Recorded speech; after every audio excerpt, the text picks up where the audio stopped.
The phone rang at 12:07 a.m. At first, I almost ignored it. At 67 years old, I wasn't expecting good news after midnight. But when I heard the voice on the other end, my heart nearly stopped. Mrs. Jennifer Johnson, this is Frank Sullivan from Sullivan's Pawn and Jewelry. I think someone sold me your wedding ring today. My hand began to shake. My wedding ring. The ring my husband Michael had placed on my finger 42 years ago. The ring I had hidden away after he passed. Then Frank said something that turned my blood cold. Jennifer, you need to come here before they realize what was hidden inside that ring. And in that moment, I knew my daughter-in-law, Ashley, had done far more than steal a piece of jewelry. She had uncovered a secret my husband had taken to his grave. CTA. Before I tell you what happened next, I'd love to hear from you. Have you ever trusted a family member with something precious only to discover they weren't the person you thought they were? Please share your thoughts in the comments. I read every one of them, and your stories mean more to me than you know. And if you're watching from somewhere in the world tonight, tell me your city, state, or country and what time it is where you are right now. If stories about family resilience and unexpected justice speak to your heart, don't forget to like and subscribe so we can continue this journey together. 5 years before that midnight phone call, my life had already changed forever. The day I buried my husband, Michael Johnson, I felt as though half of me had been lowered into the ground with him. 42 years. That was how long we had been married. 42 years of early mornings, late-night conversations, raising a son, paying bills, celebrating anniversaries, surviving hardships, and building a life together one small step at a time. People often talk about soulmates as if they're something out of a movie. But Michael really had been my soulmate. He wasn't a perfect man. Neither was I. We argued sometimes. We worried about money during difficult years. We disagreed about parenting more times than I could count. But through everything, we chose each other. Every single day. When cancer took him at 71, it didn't happen quickly. It happened slowly, painfully, cruelly. I spent 18 months watching the strongest man I had ever known become weaker little by little. Even now, years later, some memories still hurt too much to revisit. The hospital room, the treatments, the nights when he couldn't sleep. The mornings when I pretended everything would be okay because I couldn't bear to see fear in his eyes. The last thing he ever said to me was simple. I love you, Jenny. No dramatic speech, no grand farewell. Just those 3 words, the same 3 words he had been saying for more than 4 decades. After his death, I remained in our home in Columbus, Ohio. The house wasn't extravagant. It was a comfortable 2-story brick home in a quiet neighborhood where people still waved at each other from their driveways. Michael and I had bought it when Ryan was 9 years old. Every room carried memories. The marks on the kitchen doorway where we measured Ryan's height. The back porch where Michael drank coffee every morning. The living room where we celebrated Christmases and birthdays. Leaving that house never crossed my mind. It wasn't just a building. It was my life. For the first year after Michael passed away, I struggled. Loneliness has a way of sneaking up on you. The silence becomes louder than any noise. You reach for the person you've loved for decades before remembering they're gone. You hear a sound downstairs and think they're coming home. You wake up expecting them beside you. Then, reality hits all over again. Ryan tried to help. At least, I believed he did. My son was 42 then, a successful sales manager, married, busy, living about 30 minutes away. Still, he called every week, visited often, took me to dinner sometimes. I was proud of him. Maybe too proud. Maybe that's why I missed the warning signs. When Ryan married Ashley Parker 3 years after Michael's death, I genuinely welcomed her into the family. Ashley was charming, beautiful, confident. The kind of woman who could walk into a room and immediately become the center of attention. She always knew exactly what to say, exactly how to smile, exactly how to make people feel special, at least at first. Jennifer, she would say, taking my hands in hers, you're like the mother I never had.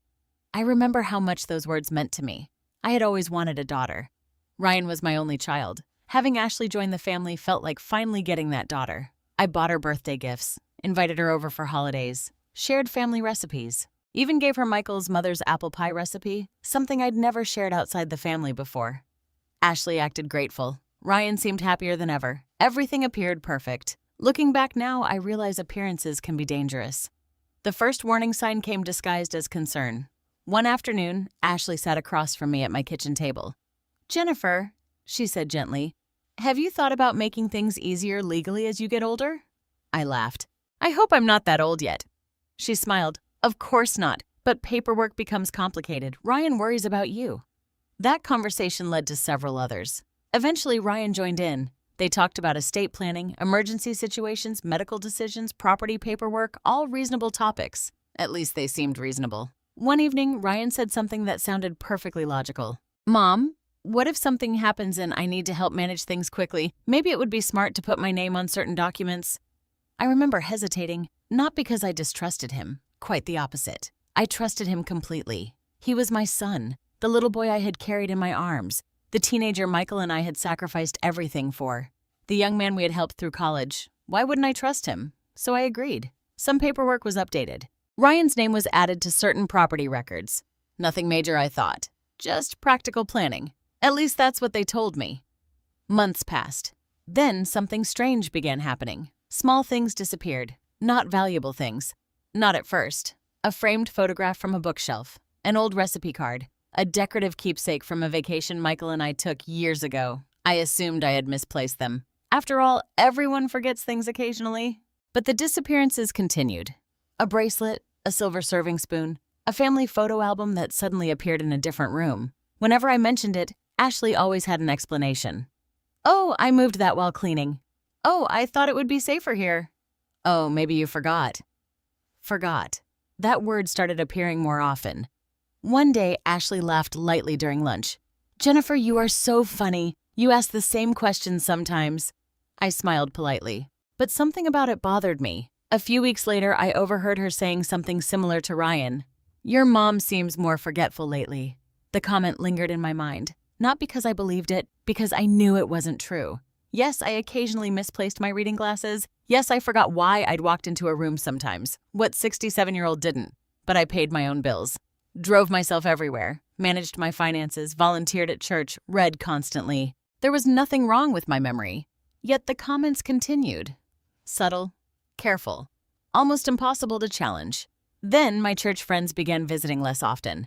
Ashley always seemed to answer the door first. She always seemed to speak for me. And somehow every conversation ended with people telling me I should take it easy and let Ryan help more. At first, I appreciated their concern. Eventually, it started feeling different. Like decisions were being made about me without me. I couldn't explain it. I couldn't prove it. But for the first time, a quiet feeling settled in my chest. A feeling I didn't want to acknowledge. A feeling that something wasn't right. One rainy afternoon, I opened my jewelry box to wear an old necklace Michael had given me years earlier. As I sorted through the contents, I noticed something missing. A pair of vintage earrings. Nothing extremely valuable. But I knew exactly where they should have been. I searched twice, then 3 times. They were gone. When I mentioned it casually to Ashley, she smiled sympathetically. "Maybe you put them somewhere else." The way she said it made my stomach tighten. Not because of the missing earrings, because for the first time I wondered whether she wanted me to doubt myself. And as I looked into my daughter-in-law's eyes, I felt a chill I couldn't explain. I had no idea then that those missing earrings were only the beginning. Much worse was coming.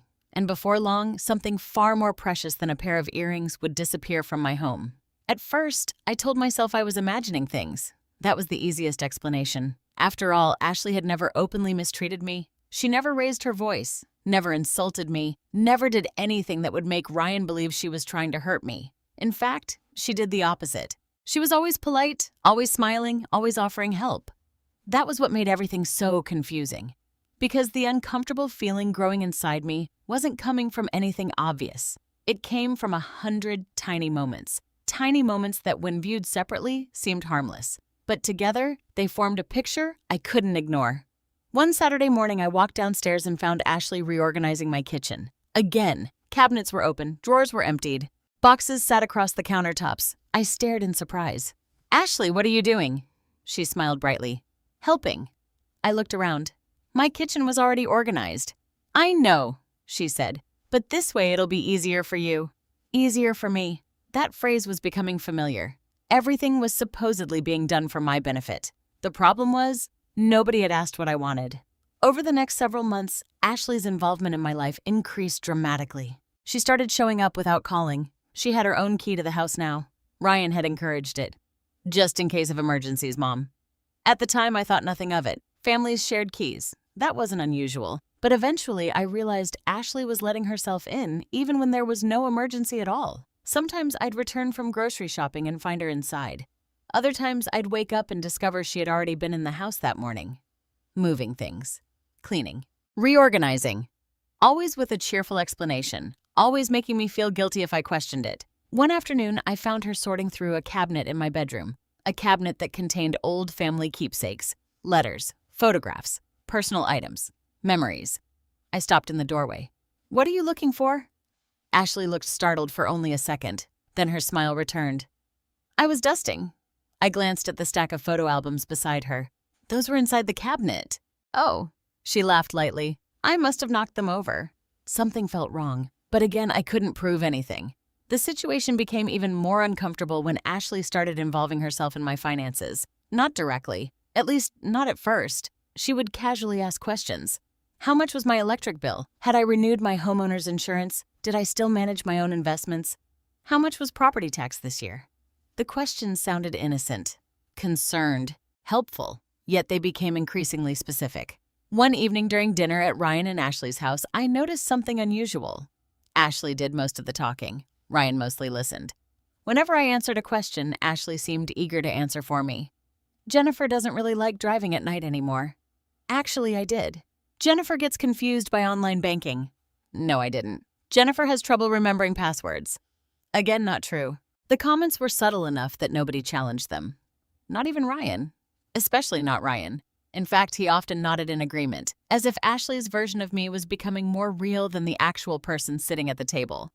Driving home that night, I felt uneasy. Not angry. Not yet. Just unsettled. For the first time in my life, I wondered whether my own son truly saw me anymore, or if he only saw the version of me Ashley described. A few weeks later, another strange incident happened. I attended my weekly church group meeting. For years, it had been one of my favorite activities. The women there had become like family. We laughed together, prayed together, supported one another through illnesses, losses, and life's challenges. When I arrived that morning, my friend Patricia pulled me aside. She looked uncomfortable. "Jennifer, can I ask you something?" "Of course." She hesitated, then lowered her voice. "Are you okay?" I frowned. "What do you mean?" Patricia glanced around. "Ashley mentioned you've been having memory problems." The words hit me like a slap. For a moment, I couldn't speak. "What?" Patricia immediately looked regretful. "I'm sorry. Maybe I shouldn't have said anything." "No," I replied. "Please tell me exactly what she said." Patricia shifted uneasily. "Nothing terrible. She just seemed worried about you. She said you've been forgetting things lately."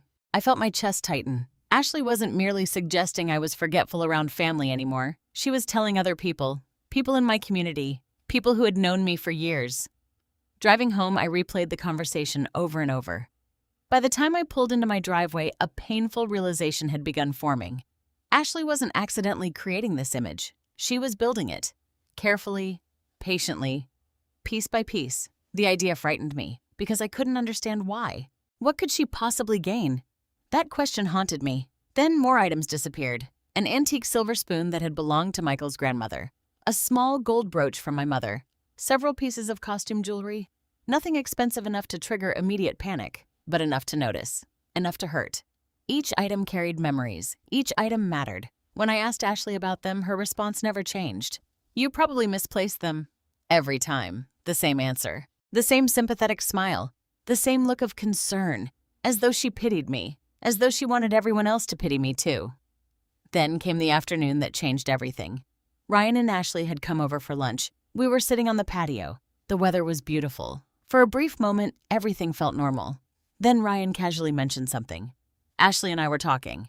Immediately, my stomach tightened. Whenever conversations began that way, they rarely ended well. "We've been thinking about ways to make life easier for you."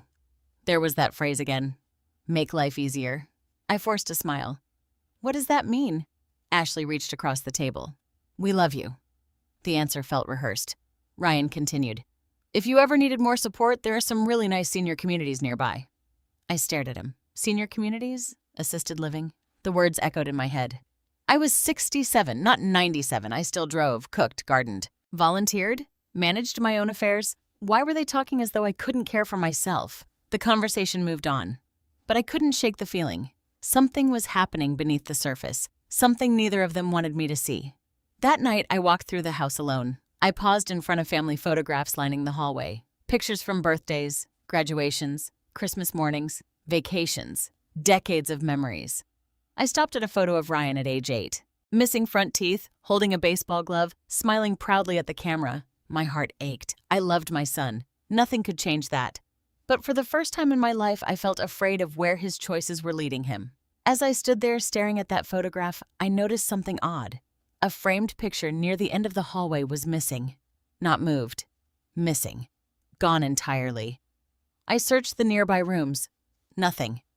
And suddenly, a terrible thought entered my mind. How many things had disappeared without me noticing? How many times had I trusted the wrong person? And most importantly, what would Ashley take next? I didn't know the answer.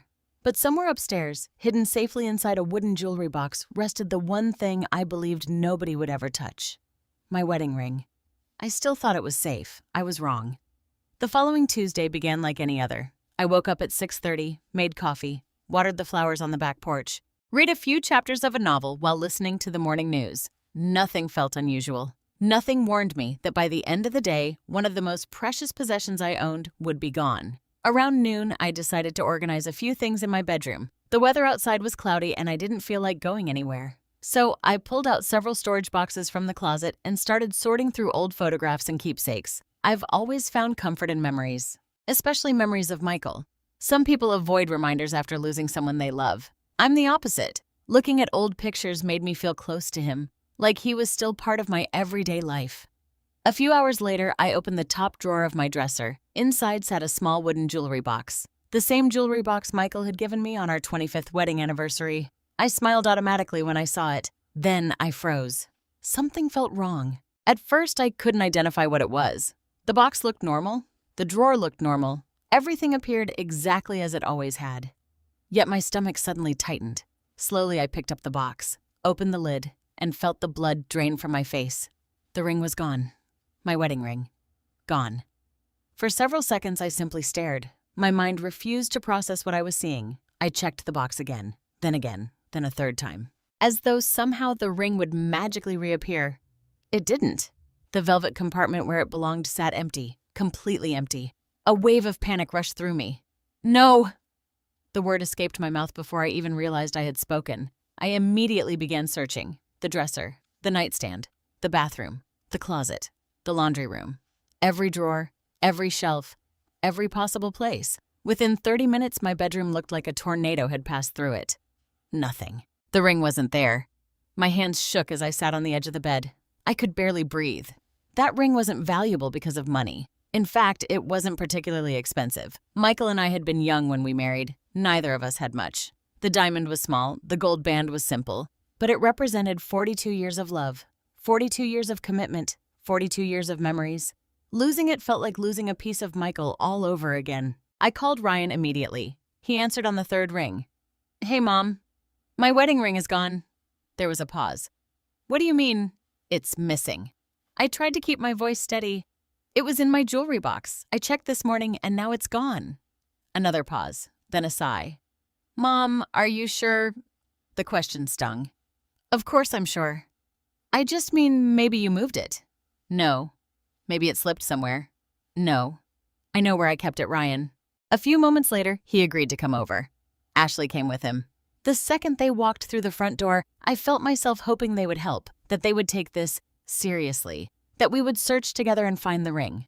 Instead, the conversation quickly became something else. Ashley sat beside me on the couch and spoke softly. "Jennifer, when was the last time you actually saw it?" "This morning." "You're certain?" I stared at her. "Yes." She exchanged a quick glance with Ryan, a very quick glance, but I noticed it. Ryan crossed his arms. "Mom, you've had a lot on your mind lately." I blinked. "What does that have to do with anything?" "I'm just saying sometimes people misremember things."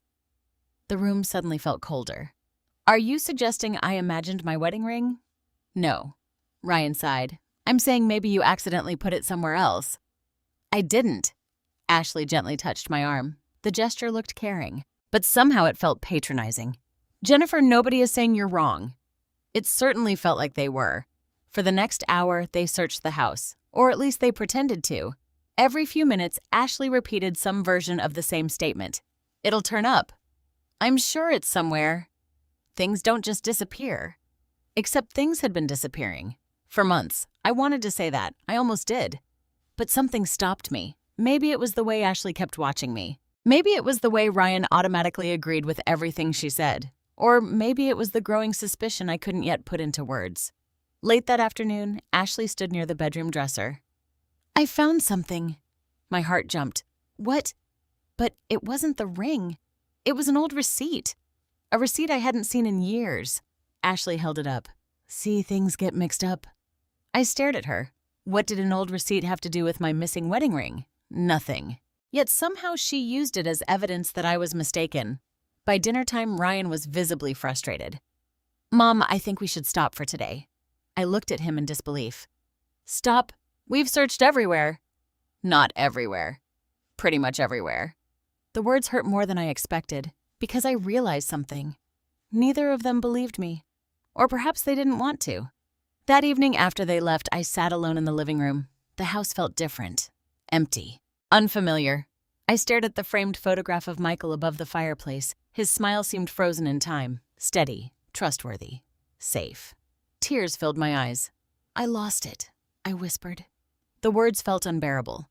Then something occurred to me. Suddenly. Unexpectedly. I stood up and walked back to my bedroom. There was something else that had been inside the jewelry box. Something nobody else knew about. A small folded piece of paper. It wasn't important to anyone else. But Michael had placed it there years ago. I never opened it. He told me to leave it exactly where it was. One day he said I would understand why. At the time, I assumed it was one of his sentimental gestures. Nothing more. Now I opened the jewelry box again. Carefully. Slowly. And my heart sank. The folded paper was gone too. Not misplaced. Gone. Just like the ring. I sat down heavily on the bed. The room began spinning. This wasn't an accident. Someone had taken both items. Someone had opened the jewelry box. Someone had known exactly where to look. For the first time, a terrifying possibility entered my mind. What if the ring hadn't simply disappeared? What if it had been stolen? I immediately rejected the thought, then accepted it, then rejected it again. Because accepting it meant considering something even worse. Who had access to my house? Who had a key? Who came and went freely? Who always seemed to know where everything was? I didn't want to think the answer. I couldn't. Not yet. The idea was too painful, too ugly, too unbelievable. So instead, I convinced myself there had to be another explanation. A better explanation. One that didn't involve family. One that didn't involve betrayal. One that didn't involve Ashley. That night, I barely slept. Every time I closed my eyes, I saw the empty space inside the jewelry box. Every time I drifted off, I heard Michael's voice. Every time I woke up, the reality remained the same. The ring was gone. And so was the mysterious piece of paper. Just after midnight, I finally gave up trying to sleep. I sat alone in the dark living room, staring out the window. The digital clock on the cable box read 12:07 a.m. Then suddenly my phone rang. The sound shattered the silence. I glanced at the screen. An unfamiliar number. For a moment, I considered ignoring it. Then I answered. And the voice on the other end was about to change everything. My hand trembled as I lifted the phone to my ear. "Hello?" For a second, all I heard was static. Then a man's voice came through. "Mrs. Jennifer Johnson." "Yes." "My name is Frank Sullivan. I own Sullivan's Pawn and Jewelry on East Broad Street." I frowned. The name sounded familiar, not because I had ever done business there, because Michael had mentioned it years ago. Many years ago. Before retirement. Before the cancer. Before our lives changed forever. "I'm sorry to call so late," the man continued, "but I didn't think this could wait until morning." My stomach tightened. "What is this about?" There was a brief pause. Then he asked a question that made my heart stop. "Mrs. Johnson, are you missing a wedding ring?" The room seemed to tilt around me. I gripped the arm of the chair. "How do you know about that?" Another pause. When Frank spoke again, his voice was unusually careful. "Because I think someone sold it to me this afternoon." For several seconds, I couldn't breathe. The words echoed in my head. Someone sold it. Someone sold it. Someone sold it. I had spent the entire day wondering whether the ring had been misplaced, whether I had somehow made a mistake, whether I was imagining things. Now I knew the truth. The ring hadn't disappeared. Someone had taken it, and someone had sold it. "Who?" I whispered. Frank hesitated. I could hear him choosing his words. "Mrs. Johnson." The woman identified herself as Ashley Johnson. The world went silent. Not physically, emotionally. The last tiny piece of doubt I had been clinging to shattered. Ashley, my daughter-in-law, the woman I had treated like family. The woman I had trusted inside my home. The woman who sat on my couch just hours earlier pretending to help me search. My chest tightened so painfully I thought I might be having a heart attack. I closed my eyes. "Are you absolutely sure?" "Yes." His answer came immediately. No hesitation, no uncertainty. I checked the paperwork twice. A lump formed in my throat. The betrayal hurt far more than the theft itself. Because stealing the ring was one thing, looking me in the eyes afterward and pretending to help me find it was something else entirely. That required planning, deception, cruelty. Frank spoke again. "There's something else." I swallowed hard. "What?" "I recognized the ring." That surprised me. "How?" "Because Michael Johnson brought it into my shop years ago." My eyes widened. "What?" "I never forgot it." I leaned forward in my chair. For the first time since answering the phone, my grief was briefly replaced by confusion. Michael had never mentioned bringing the ring to a pawn shop. Not once. Frank continued. "It wasn't for money." "What do you mean?" He came in asking questions. "What kind of questions?" "Questions about custom jewelry work." My heart began beating faster. I remembered something. A conversation from nearly 15 years earlier. Michael had disappeared for an entire afternoon. When he came home, he seemed unusually pleased with himself. I had asked what he was doing. He simply smiled and kissed my forehead. A surprise. I never learned what the surprise was. Eventually, I forgot about it. Until now. Frank cleared his throat. "Mrs. Johnson, I don't know how much Michael told you." "Apparently not much."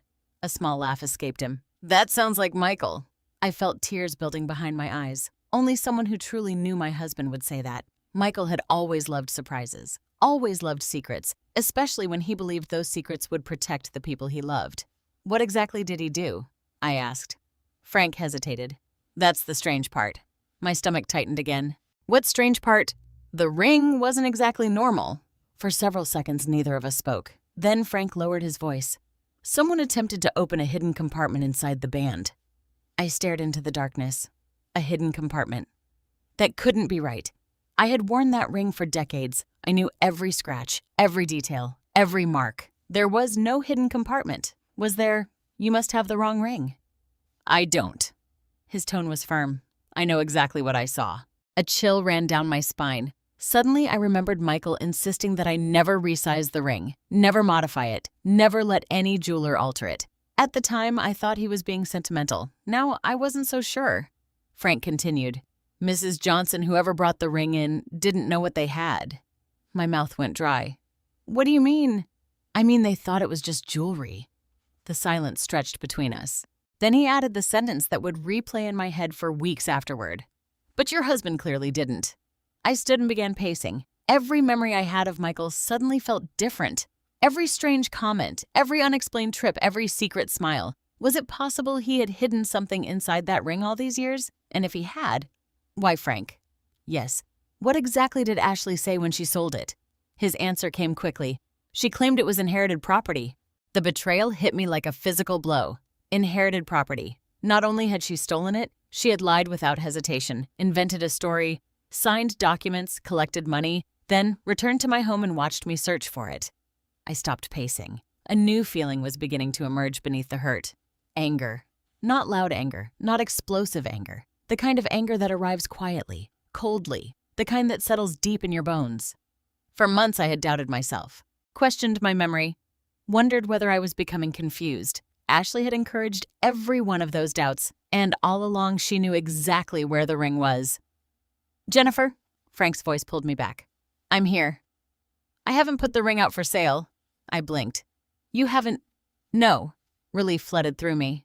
Oh, thank God. I had a feeling something wasn't right. I sank back into the chair. "Thank you." "Don't thank me yet." Immediately, my stomach tightened again. "What now?" Frank exhaled slowly. "I need you to come here tomorrow morning." "Why?" "Because I don't want to discuss the rest over the phone." My pulse quickened. The rest? There was more Frank. His voice dropped lower. "Jennifer, I believe someone tried to access whatever Michael hid inside that ring." Fear crawled up my spine. Did they succeed? I don't think so. A small wave of relief washed over me, then vanished, because his next words were even worse. "But if Ashley realizes there's something valuable hidden inside, she may come back." The room suddenly felt colder. Much colder. "Valuable?" I don't know if it's money. What is it then? I honestly have no idea. The silence stretched again. Then Frank spoke very carefully. All I know is this. I held my breath. Your husband went through a great deal of effort to hide something inside that ring. I closed my eyes. Michael, what did you do? What were you trying to protect? And why didn't you tell me, Jennifer? Frank said softly. Whatever this is, I think your husband intended for you to find it. I looked toward the framed photograph above the fireplace. Michael's familiar smile stared back at me. For the first time since his death, it felt as though he was trying to tell me something, trying to reach me from the past, trying to warn me. And suddenly I realized something terrifying. Ashley may have stolen the ring, but she might have accidentally uncovered a secret that Michael had been protecting for years. A secret powerful enough to make him hide it inside the one object he knew I would never willingly part with. And in less than 12 hours, I was going to find out what that secret was. I don't think I slept more than an hour that night. Every time I closed my eyes, new questions appeared. Why had Michael hidden something inside my wedding ring? What was important enough to conceal for more than a decade? Why had he never told me? And perhaps most importantly, why did Ashley steal that particular ring? Was it random, or had she been looking for something specific? By 4:30 in the morning, I gave up trying to sleep. I made coffee and sat at the kitchen table staring out the window. The neighborhood was still dark. Streetlights reflected off damp pavement from a light overnight rain. Normally, mornings like this brought me peace. Not today. Today I felt as though my entire life had been quietly rearranged while I wasn't looking. At 8 o'clock sharp, I left for Sullivan's Pawn and Jewelry. The drive felt longer than usual. My mind kept drifting back to Michael, especially to the final years of his life. Looking back, there had been moments that now seemed strange. Little things I had dismissed at the time. Conversations that ended abruptly when I entered the room. Documents he sometimes reviewed late at night. Occasional trips he never fully explained. Nothing dramatic, nothing suspicious, just enough to make me wonder now whether he had been preparing for something or protecting something. When I pulled into the parking lot, Frank was already waiting outside. The moment I stepped out of my car, I recognized him. He was older now. His hair had turned completely white, but his face immediately triggered a memory. Michael and I had attended a retirement barbecue years ago. Frank had been there. The two men had spent hours talking, laughing, telling old stories. For the first time since receiving his phone call, I felt a small sense of comfort. This wasn't a stranger. This was someone Michael had trusted. Frank greeted me with a sad smile. Jennifer. Frank. For a moment, neither of us spoke. Then he gently placed a hand on my shoulder. I'm sorry. The simple words nearly made me cry. Not because of the ring, because he understood. He understood what that ring meant. Inside the shop, Frank led me into a small office in the back. A safe sat against one wall. A workbench occupied another. Several jewelry tools were neatly arranged nearby. Then I saw it. My wedding ring, resting inside a small velvet tray. Tears instantly filled my eyes. I picked it up carefully, almost reverently. For a moment, I couldn't speak. The familiar weight felt exactly the same. The scratches were still there. The engraving inside the band remained unchanged. Michael Johnson. Jennifer Johnson. June 12, 1979. 42 years together captured in a few simple words. I thought I'd never see it again. Frank nodded. I figured. I slipped the ring into my palm and held it tightly. Part of me wanted to leave immediately, to take it home, to lock it away forever. But another part knew I needed answers. Show me. Frank pulled a magnifying lamp closer. Then he pointed toward a tiny section inside the band. Right there? I leaned forward. At first, I saw nothing unusual. Then Frank adjusted the light. Suddenly, a nearly invisible seam appeared. My eyes widened. Oh my God. I had the same reaction. The seam was so small it could only be seen under direct magnification. No ordinary person would ever notice it. No wonder I had never discovered it. Frank carefully picked up a tiny jeweler's tool. Michael had this custom made. You know that for sure? I helped him. I stared at him. You helped him. Frank nodded. Years ago. The room felt suddenly smaller. Why? He shook his head. That part he wouldn't tell me. Of course he wouldn't. Michael could be wonderfully stubborn when he believed he was protecting someone. Frank carefully pressed a hidden point near the seam. A soft click sounded. Then a tiny section of the ring opened. My breath caught. Inside was a compartment smaller than my fingernail. And inside that compartment sat something folded. Something impossibly small. A piece of paper. For several seconds, neither of us moved. I simply stared. After all these years, after wearing the ring, after touching it thousands of times. I had never known this existed. Frank carefully removed the paper using tweezers. The tiny folded square looked fragile, ancient, almost delicate enough to crumble. "Be careful," I whispered. "I will." Slowly he unfolded it, then unfolded it again and again, until a small handwritten note lay flat on the table. I immediately recognized the handwriting. Michael's. My eyes filled with tears. Even after 5 years, I knew every curve of every letter, every stroke of his pen. "That's his writing." Frank nodded. "I figured you'd know." The note contained only a few lines. No explanation, no message, just a series of numbers and letters. I stared at them. "What does it mean?" Frank leaned back. "I think I know." My pulse quickened. "You do?" "I believe it's a safe deposit box number." I blinked. "A bank. Most likely." My heart started racing. A safe deposit box. Michael had hidden access information to a safe deposit box inside my wedding ring. Why? What could possibly be inside? Documents, money, family records? The possibilities spun through my mind. Then I noticed something else. A second line beneath the code. Written smaller, almost as an afterthought. I leaned closer. The words hit me like lightning. "For Jennifer only." My breath caught. The room fell silent. For Jennifer only. Not for Ryan. Not for anyone else. For me. A strange feeling settled in my chest. Not fear. Not confusion. Something closer to certainty. Michael had intended this. Every part of it. The hidden compartment, the code, the message, everything. It wasn't an accident. It was a plan. A plan he had expected someone to discover one day. Frank studied my expression. "What are you thinking?" I looked at the note, then at my wedding ring, then at Michael's handwriting. "I think my husband was trying to protect me." Frank's face grew serious. "I think you're right." For several moments, neither of us spoke. Then Frank cleared his throat. "There's something else you should know." Immediately, my stomach tightened. "What?" He opened a file folder. Inside was a photocopy of Ashley's transaction paperwork. My eyes narrowed. "There." Frank pointed toward the form. At first, I didn't understand. Then I noticed it. Ashley hadn't come into the store alone.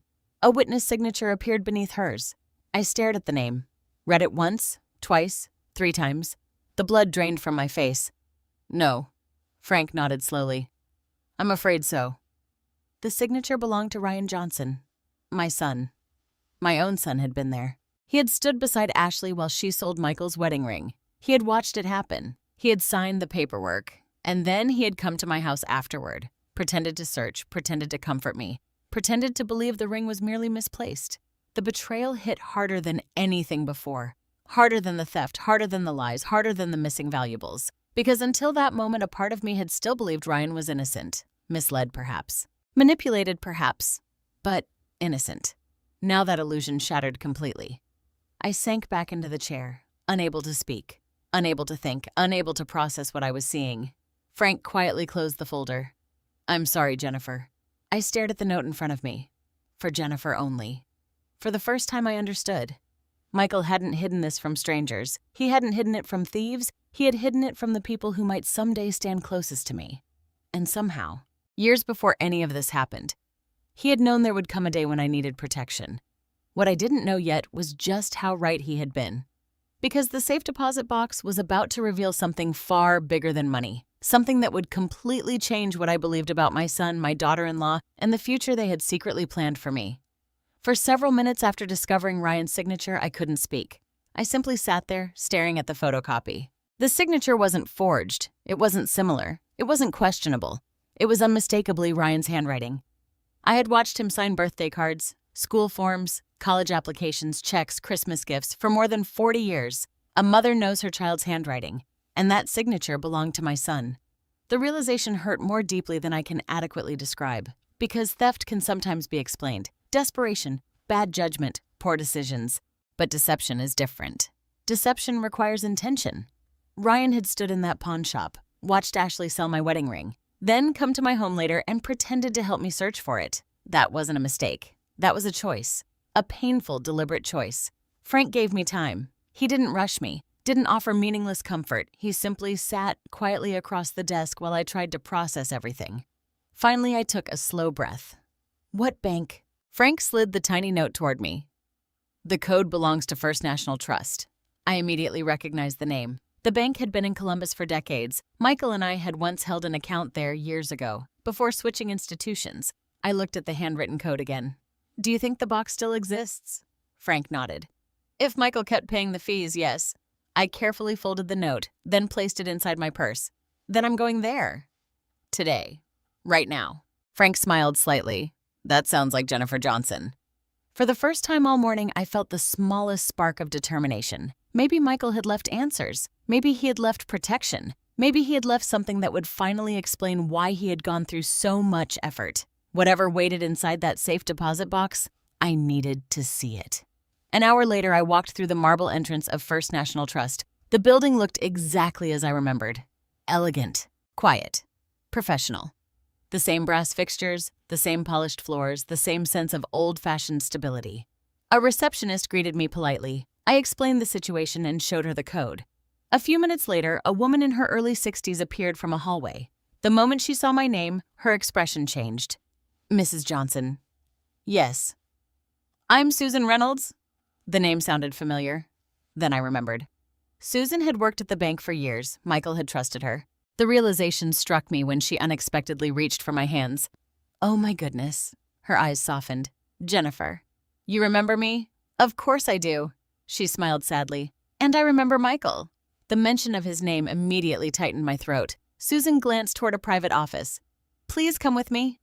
Once inside, she closed the door. Then she looked directly at me. "I always wondered if this day would come." My pulse quickened. "What do you mean?" For a moment, Susan simply studied me. Then she opened a folder. Inside were documents. Old documents. Very old documents. Michael established a safe deposit box 12 years ago. 12 years? She nodded. "Yes." I frowned. 12 years ago, he was perfectly healthy. "I know." The answer only deepened my confusion.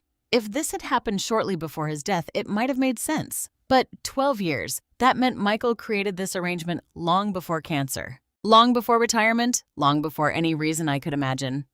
Susan continued. "He gave very specific instructions." My heart started racing. "What instructions?" She slid a paper toward me. I immediately recognized Michael's signature. The sight nearly brought tears to my eyes. He stated that nobody except Jennifer Johnson could access the contents. I stared. "Nobody." Susan shook her head. "Nobody." I thought of Ryan, Ashley, the stolen ring, the lies, the manipulation. Suddenly, those instructions felt less strange. Michael had been deliberate, extremely deliberate. Susan opened another file. "He also instructed us to release these materials only if you personally appeared with the access code." The access code. The one hidden inside the wedding ring. I sat back slowly. This wasn't an improvised decision. This wasn't a random secret. Michael had planned every detail, years in advance. The realization sent chills through me. What had he been preparing for, and why? A few minutes later, Susan escorted me downstairs, deep below the bank, past secured doors, through a series of locked hallways. Eventually, we reached the vault. Massive steel doors stood before us, the kind usually seen only in movies. My heart pounded harder with every step. Susan retrieved a long metal box, then placed it on a private viewing table. "There you are." For a moment, neither of us moved. I simply stared. 12 years of mystery sat inside that box. Finally, Susan gave me a reassuring smile. "I'll leave you alone." The moment she exited the room, silence settled around me. My hands trembled as I lifted the lid. Inside were several neatly organized items, a sealed envelope, a thick stack of documents, a small leather notebook, and a flash drive. Nothing more, nothing less. No money, no jewelry, no valuables, just information. At first I felt confused. Then I noticed the envelope. My breath caught. Written across the front in Michael's familiar handwriting were 5 words. "To my wife, Jennifer." Tears immediately blurred my vision. For several seconds, I couldn't bring myself to open it. It felt too personal, too intimate, as though Michael were somehow sitting across from me, waiting, watching. Finally, I slid a finger beneath the seal, opened the envelope, and unfolded the letter. The first line shattered me. "My dearest Jenny, if you're reading this, something has happened that made you discover the code hidden inside your wedding ring." I wiped away tears. Already it sounded exactly like him. Practical, thoughtful, protective. I continued reading. "First, I need you to know something. If you found this box, it means you followed your instincts. Please keep doing that. Trust yourself, even when others try to convince you not to." I stopped. My pulse quickened. Trust yourself. The words hit differently now, because for months, Ashley had been trying to make me doubt myself, my memory, my judgment, my confidence. Michael's letter continued.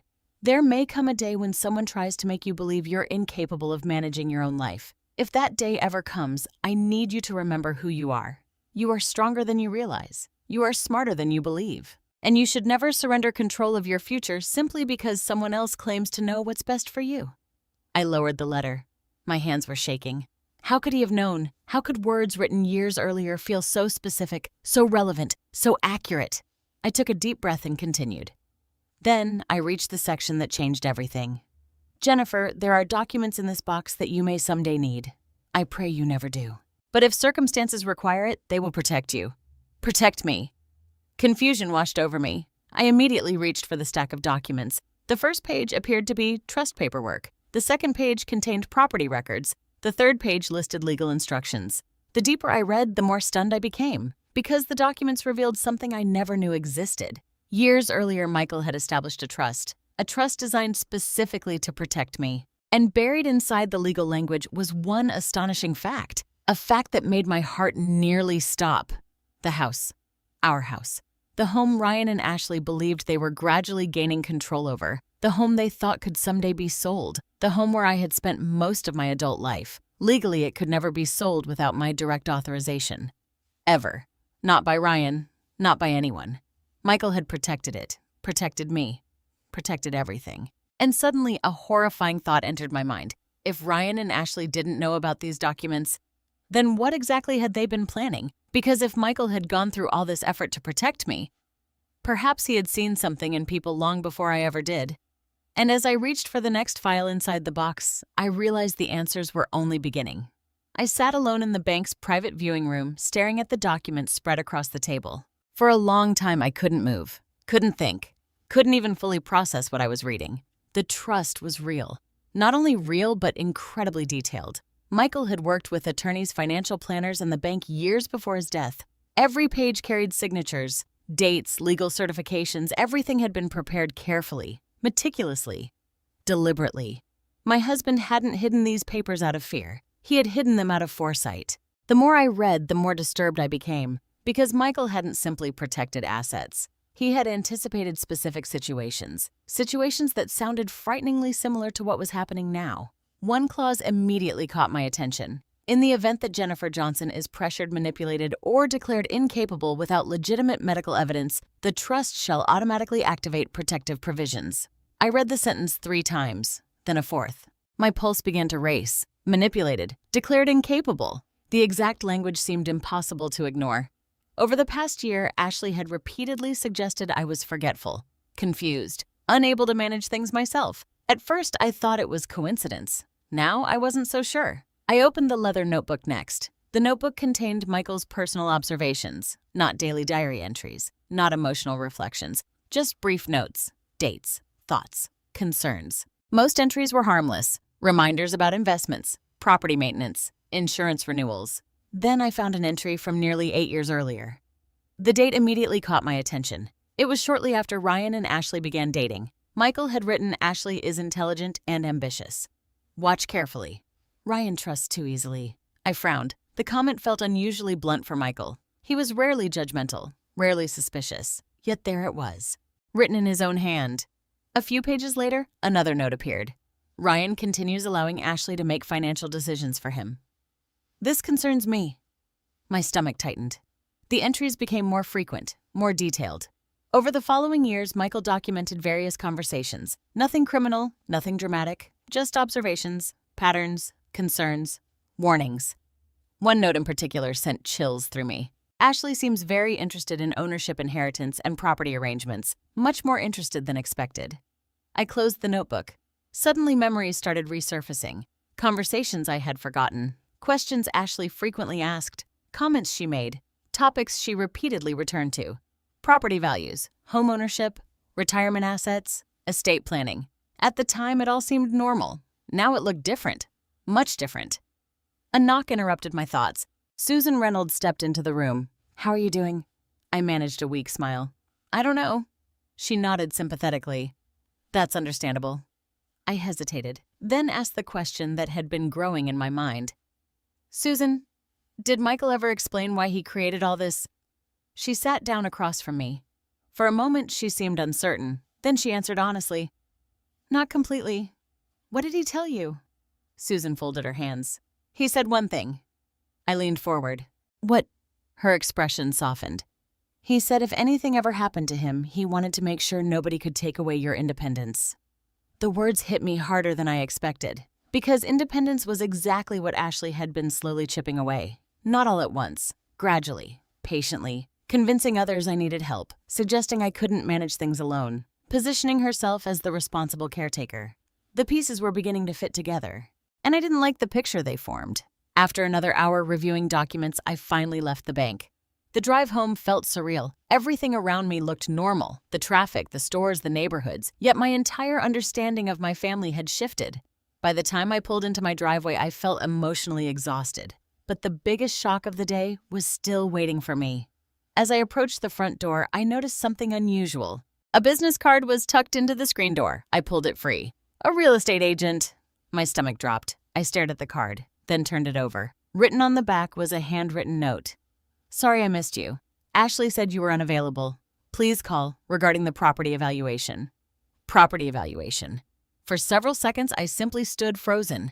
Then I rushed inside. The moment I entered, I began searching. Not for the ring, not for documents, for evidence. I went straight to my desk, opened file drawers, checked paperwork, and within 30 minutes, I found exactly what I feared. Hidden inside a folder labeled Home Insurance were several documents I had never seen before.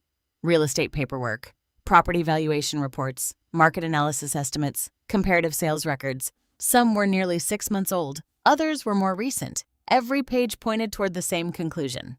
Someone had been preparing to sell my house. My hands shook. I sat down heavily in the chair. No, this couldn't be happening. Then I noticed another document. This one was far worse. At the top appeared the logo of a senior living community. My chest tightened instantly. I flipped through the pages. Brochures, pricing information, care plans, room options, move-in requirements. Everything. Someone had thoroughly researched assisted living facilities. Not casually, extensively, professionally, methodically. The realization hit me like a freight train. Ashley hadn't merely mentioned senior communities over lunch. She had already been planning. For months, maybe longer. I forced myself to keep reading. And then I found the document that truly terrified me. A medical authorization form. My name appeared at the top. Jennifer Johnson. Below it sat a signature. Supposedly mine. I stared at it. My heartbeat thundered in my ears because it wasn't my signature, not even close. The letters looked similar. The style was similar. But it wasn't mine. Someone had forged it.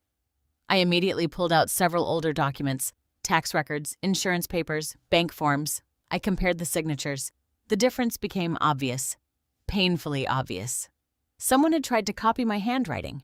Someone who had seen my signature many times. Someone familiar with my paperwork. Someone close to me. I already knew who, but my mind resisted saying it. The implications were too horrible, too devastating.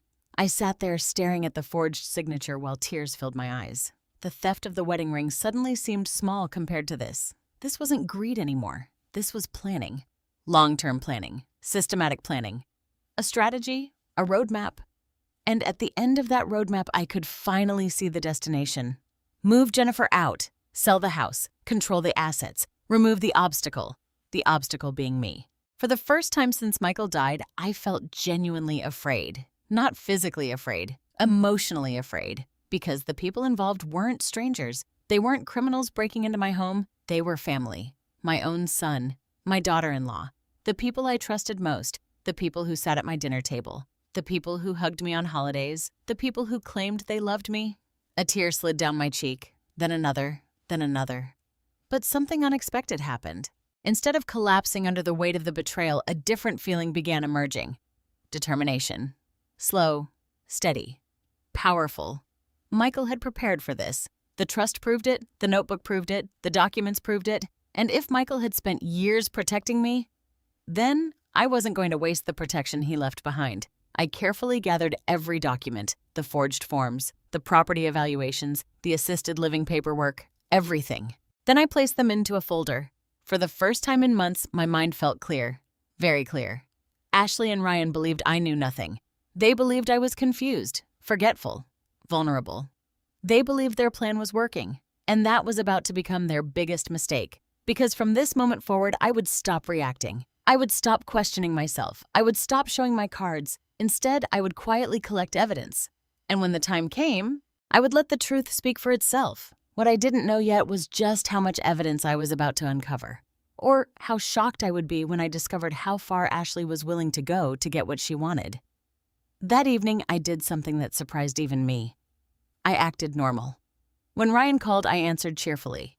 When Ashley texted to ask how I was doing, I responded politely. When they offered to come by later in the week, I agreed without hesitation. Not because I trusted them, because I wanted them to keep trusting me. For months, I had been the one living in uncertainty. Now the situation had changed. For the first time, I possessed information they didn't know I had, and I intended to keep it that way. I spent the next 2 days organizing every document I had discovered. The trust paperwork, the forged signatures, the assisted living materials, the property evaluations, Michael's notebook, the pawnshop records, everything. The more I organized, the more a pattern emerged. None of this had happened suddenly. Ashley hadn't woken up one morning and decided to steal my ring. This had been building for years, step by step, conversation by conversation, document by document. The realization made me physically ill, but it also strengthened my resolve. On Thursday morning, I called the name listed on Michael's trust documents, William Carter, the attorney who had helped establish the trust. His office was located downtown. When his receptionist heard my name, she immediately transferred me. A calm voice answered, "Mrs. Johnson." I blinked. "You know who I am?" "Of course." There was genuine warmth in his tone. I worked with Michael for many years. Hearing my husband's name still hurt, but it also reassured me. For the next hour, I explained everything. The missing ring, the pawn shop, the safe deposit box, the forged signatures, the real estate paperwork. The silence on the other end grew longer with each detail. Finally, William spoke. "Jennifer, I need to see those documents." "When?" "As soon as possible." His tone immediately told me something important. This was serious. Very serious. The following afternoon, I sat across from William Carter in his office. He looked exactly like the kind of attorney people trust. Gray hair, calm eyes, measured speech. Nothing about him felt dramatic, which made his reaction even more alarming. As he reviewed the forged signature documents, his expression hardened. "This isn't good."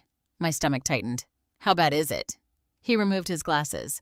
"Potentially very bad." I swallowed. "What do you mean?" He carefully placed one document on top of another. "The signature on these forms is clearly inconsistent." "So I'm not imagining it?" "No." His answer came immediately. "You're absolutely not imagining it." For a moment, I simply sat there. Those words affected me more than I expected, because for months I had been questioning myself, doubting myself, wondering whether Ashley had been right. Now a professional was telling me the truth. My instincts had been correct all along. William continued reviewing the paperwork. Then he reached the property evaluation reports. His expression darkened further. "Did you authorize any of this?" "No." "Did you request a home valuation?" "No." "Did you speak with a realtor?" "Never." He slowly nodded. Exactly the reaction I feared.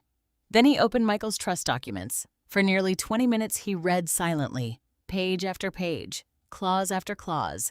Finally, he leaned back. A small smile appeared. It was the first positive expression I'd seen all afternoon. "What?" William tapped the trust. Michael was a very smart man.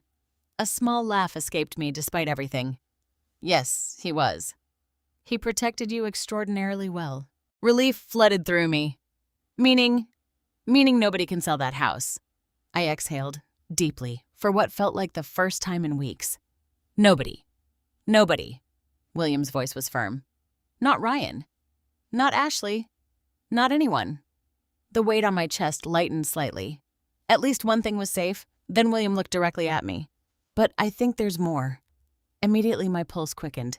"What do you mean?" He slid the property documents toward me. "People don't invest this much effort unless they're working towards something." I already knew he was right. The question was what, and how far they had gone. The answer arrived sooner than expected. 3 days later, on a Sunday afternoon, entirely by accident, I was sorting through old email folders on my laptop when I noticed something strange. A notification from my printer history. At first, I almost ignored it. Then I noticed the file names: medical assessment, residential placement evaluation, capacity review. I stared at the screen. My hands began trembling. Those weren't my files. I opened the printer log. Every document had been printed from my home Wi-Fi network. Late at night, usually after midnight. On dates when Ashley had visited, my heart pounded. I followed the digital trail, and what I discovered nearly made me sick. Someone had been downloading forms related to elder care evaluations, guardianship reviews, medical competency assessments, all under my internet connection, all from inside my house. The implications were horrifying. This wasn't about helping me anymore. This wasn't concern. This wasn't family support. Someone was building a case, a paper trail, a narrative. The exact narrative Ashley had been quietly spreading for months. Jennifer is forgetful. Jennifer is confused. Jennifer needs help. Jennifer can't manage on her own. I sat frozen at my desk.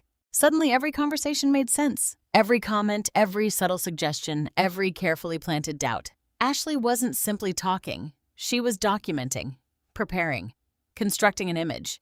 And if that image succeeded, she could potentially justify moving me into assisted living, managing my affairs, controlling access to my property.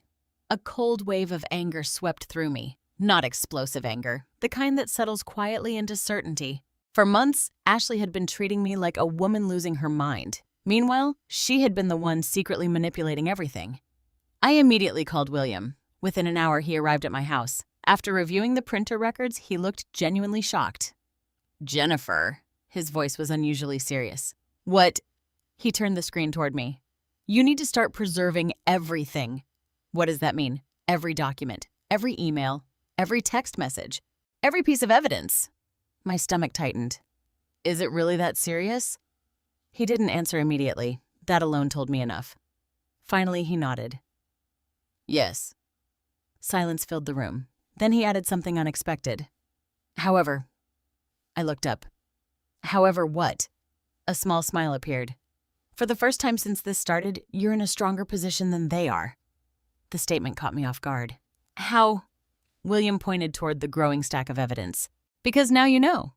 I stared at the documents, the forged signatures, the trust, the printer logs, the pawnshop records, the safe deposit box materials. The evidence was becoming overwhelming. For months, Ashley had controlled the narrative. Now, the facts were beginning to speak. And facts are difficult to argue with, especially in front of witnesses, especially in front of family, especially in front of the people who believed Ashley's version of events. As William packed his briefcase, he paused at the doorway. "I have a question." "What?" "When was the last time Ryan and Ashley were here?" I thought for a moment. 2 days ago." His eyes narrowed. Then he asked the question that changed everything. "Did they mention having everyone over for dinner next weekend?" I blinked. "Actually," my heart skipped. "They did." William nodded slowly. A knowing look crossed his face. "They're getting ready to announce something." A chill ran through me. "What kind of something?" He looked directly into my eyes. "I don't know." Then he added quietly, "But if I had to guess..." My pulse quickened. "They think they've already won." And as I sat there absorbing those words, I realized he was probably right. Ryan and Ashley believed their plan was almost complete. They believed I was isolated, confused, powerless. They believed they were about to make a major announcement. What they didn't know was that William Carter would be attending that dinner too. And when the truth finally came out, nothing in our family would ever be the same again. The invitation arrived on Tuesday. Not that Ashley called it an invitation. She presented it as something much more innocent. "Just a family dinner," she said cheerfully over the phone. "A chance for everyone to get together." I stood in my kitchen, holding the phone, listening carefully. Her voice sounded relaxed, confident, almost excited. "That sounds nice," I replied. "I thought so too." There was a brief pause. Then she added, "Ryan and I have some news we'd like to share." Of course they did. The moment I hung up, I called William Carter. His reaction was immediate. "They're moving forward." "You think so?" "I'm almost certain." I stared out the kitchen window. The flower beds Michael and I had planted years earlier were blooming beautifully. For a moment, I wished he were standing beside me. Just for one conversation, just for one piece of advice, just for one reassuring smile. Instead, I had only his documents, his planning, his trust, and somehow that would have to be enough. The dinner was scheduled for Saturday evening. The 4 days leading up to it felt strangely calm, almost too calm. Ryan called twice. Ashley texted several times. Both acted perfectly normal. Neither showed any sign that they suspected I knew the truth. I continued playing my role. Friendly, polite, unaware. Every conversation strengthened their confidence, and every conversation strengthened mine. By Friday, William and I had assembled everything. The pawnshop documentation, the witness signature, the trust paperwork, the forged documents, the printer records, the real estate paperwork, the assisted living materials, everything was organized and ready. Not for revenge, for truth. There is a difference. Revenge seeks pain. Truth seeks clarity. I wasn't interested in humiliating anyone. I simply wanted reality to speak for itself. Saturday arrived. The entire day felt surreal. I spent the morning cleaning my house, not because it needed cleaning, because I needed something to do. By late afternoon, my nerves were stretched thin. At 5 o'clock, I stood in front of my bedroom mirror. For a long moment, I looked at my reflection. The woman staring back looked older than she had a year earlier. More tired, more cautious, but there was something else too. Strength. Quiet strength. The kind earned through heartbreak. The kind earned through survival. The kind Michael always believed I possessed. I reached for my wedding ring. The ring Ashley had stolen. The ring Frank had saved. The ring Michael had transformed into a message from beyond his lifetime. Carefully, I slipped it onto my finger. Then I smiled. For the first time in weeks. A real smile. Let's see what happens. At 6:30, I arrived at Ryan and Ashley's house. Cars already lined the driveway. Family members had come from across Columbus. Ryan's sister-in-law, Ashley's parents, a few cousins. Several people I hadn't seen in months. The atmosphere felt festive, warm, normal, exactly the way Ashley wanted it. The moment she saw me, she hurried over. There she is. She wrapped her arms around me. I forced myself to remain calm. The woman hugging me had stolen from me, lied to me, manipulated me. Yet she smiled as though nothing had happened. It was almost impressive. Almost. You look wonderful, Jennifer. Thank you. Ryan appeared moments later. Mom. He hugged me too. And for one painful second, I remembered the little boy who used to run into my arms after school. That memory nearly broke me, because the man standing in front of me wasn't that little boy anymore. At least not tonight.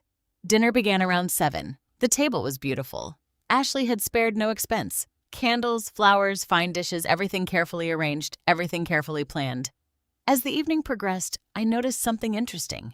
Ashley was unusually energetic, almost nervous. She kept glancing toward Ryan. Ryan kept checking his watch. Both seemed to be waiting for the right moment. Finally, after dessert was served, Ryan stood. The room quieted immediately. My pulse quickened. This was it. Ashley smiled proudly. Ryan raised his glass. I'd like to thank everyone for coming tonight. The family applauded politely. Ashley reached for his hand.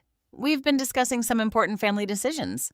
There it was. I felt my stomach tighten. Several relatives nodded attentively. Ryan continued. As everyone knows, Mom has been through a lot over the past few years. Immediately, I felt William's earlier warnings echo in my mind. The narrative, the story they had been building. Ryan pressed forward. We love her very much. Ashley nodded dramatically. Very much. Ryan smiled. And because we care so deeply about her well-being, we've been exploring ways to make life easier for her moving forward. Several people around the table smiled approvingly, exactly as Ashley intended. The concerned son, the devoted daughter-in-law, the loving family. A perfect performance. Then Ashley stood, and the performance became even more elaborate. We've found a beautiful senior living community. My chest tightened. Several guests immediately reacted positively. Oh, that's wonderful. How thoughtful. What a blessing. Ashley continued.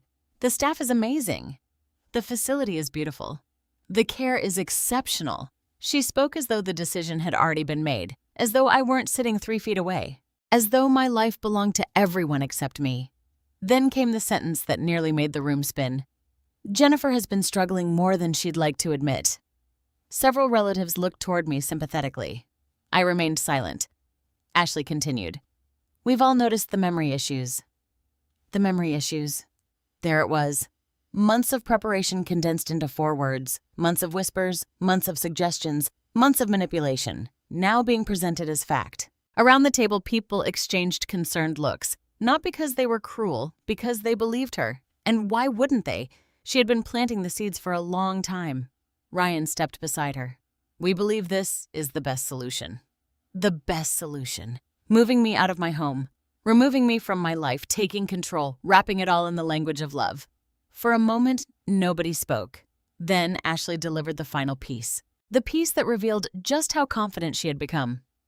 "We've already begun some of the paperwork." My heart pounded. Several guests nodded approvingly. One even applauded softly. Ashley smiled. Ryan smiled. They truly believed they had succeeded. Then I heard a familiar voice from the front door. "That's very interesting."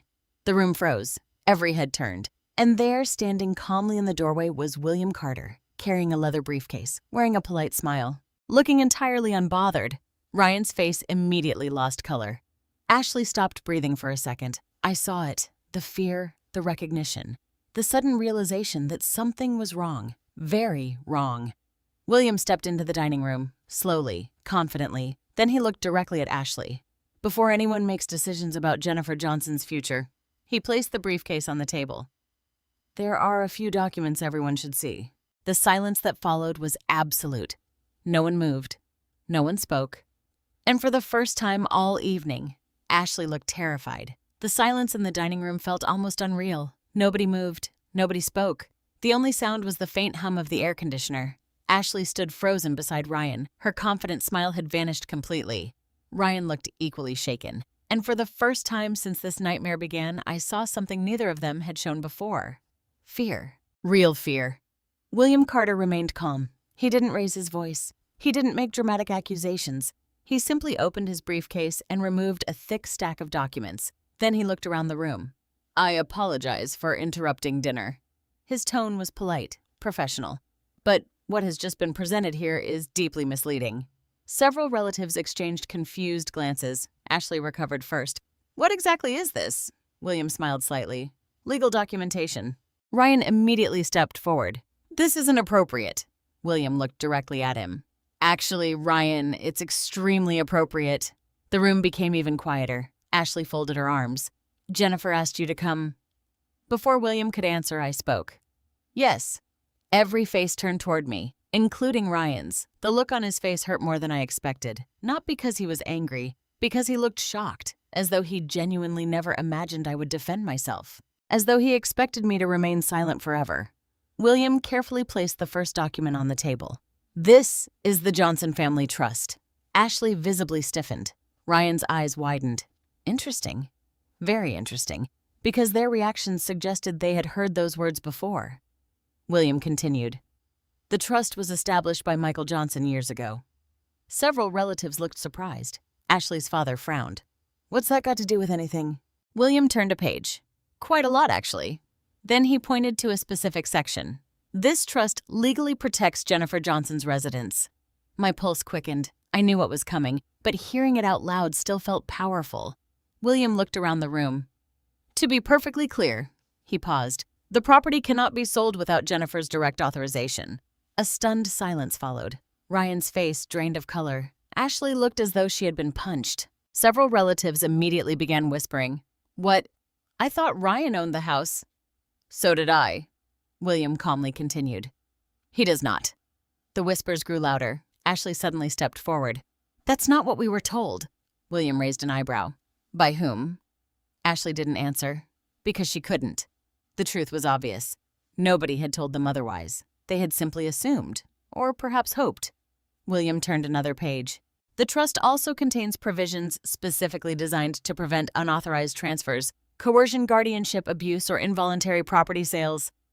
The room exploded with murmurs. I watched family members exchange shocked looks. Some looked confused. Others looked uncomfortable. A few were beginning to understand exactly what was happening. Ryan finally spoke. "Nobody was trying to force Mom into anything." The statement sounded weak even to him. William calmly nodded. "Good." Then he removed another folder. "Because the next documents are going to raise some important questions." Ashley swallowed visibly. I noticed it. William opened the folder. Inside were copies of the real estate reports, property evaluations, market assessments, listing estimates, everything. He laid them across the table, one by one. The reaction was immediate. "What are those my real estate papers? Why would they have those?" Nobody answered.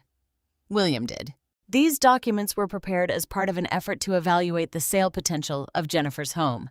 Ashley's mother stared at her daughter. "Ashley." Ashley forced a laugh.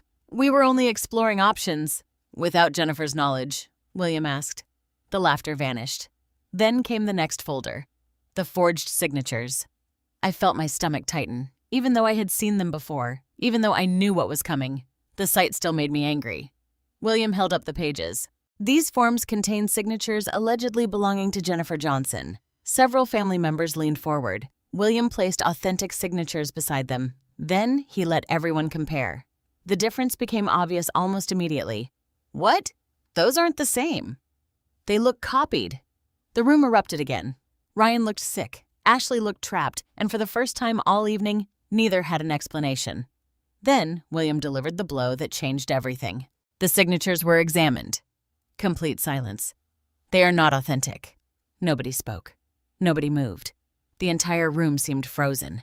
Ashley's father slowly sat back in his chair. The disappointment on his face was impossible to miss. His daughter wasn't being misunderstood. She wasn't being unfairly accused. Evidence was speaking. And evidence doesn't care about emotions. Then William opened one final folder. The Pawnshop records. The moment Ashley saw them, I watched her entire body tense. Ryan closed his eyes, as though he already knew what was inside.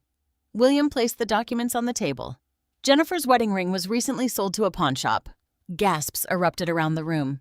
Several relatives immediately turned toward me. Others stared at Ashley. The room felt charged with disbelief. William continued. The seller identified herself as Ashley Johnson. No one spoke. Not one person. Because there was nothing left to say. The documentation included dates, signatures, identification records, everything. Then William revealed the final page, the witness signature. Ryan's signature. The room exploded. What? Ryan knew. Oh my God. The reactions came from every direction. Some were shocked. Some were angry. Some looked heartbroken. I sat quietly through all of it, because there was nothing I needed to add. The truth was finally speaking for itself. Ryan stood abruptly. Mom. His voice cracked. For a moment he looked like the little boy I once knew. Lost, ashamed, scared. Then I remembered him standing in my living room, pretending to search for a ring he already knew had been sold. The image hardened my resolve. Ashley suddenly snapped. No! Everyone turned. No! Her voice rose sharply. This isn't fair. William looked at her calmly. Which part? Ashley pointed toward the documents. You're making it sound worse than it is. Several people stared at her in disbelief. Worse than it is. She had stolen. Lied, manipulated, forged signatures, prepared plans to move me from my home. Yet somehow she still saw herself as the victim. Then came the moment nobody expected, including me. William removed a final document, one I had never seen before. He glanced toward Ryan, then toward Ashley, then toward me. There's one more thing. My pulse quickened. One more thing. What else could there possibly be? William placed the paper on the table, and suddenly I understood why Michael had trusted him. Because Michael had anticipated everything. Years earlier. Long before any of this happened. Long before Ashley entered our lives. Long before Ryan lost his way. The document contained a private amendment to the trust. A hidden provision, one that would only activate under specific circumstances. William looked directly at Ryan, then spoke words that changed the entire room. Michael Johnson left specific instructions in the event that Jennifer was ever betrayed by someone attempting to gain control of her assets. The room went silent again. Ryan's face turned white. Ashley stopped breathing. And for the first time that evening, I realized my husband had been protecting me far more thoroughly than I ever imagined. For several seconds after William mentioned the hidden provision, nobody in the room moved. The silence felt heavier than anything that had come before. Ryan stood frozen beside the dining table. Ashley looked as though she couldn't decide whether to sit down or run. The rest of the family stared at William, waiting, watching, trying to understand what could possibly be left to reveal. I wasn't sure I wanted to know. My heart was already broken. How much more could there be? William slowly opened the final document. The paper looked older than the others. Its edges had slightly yellowed. Michael's signature appeared at the bottom.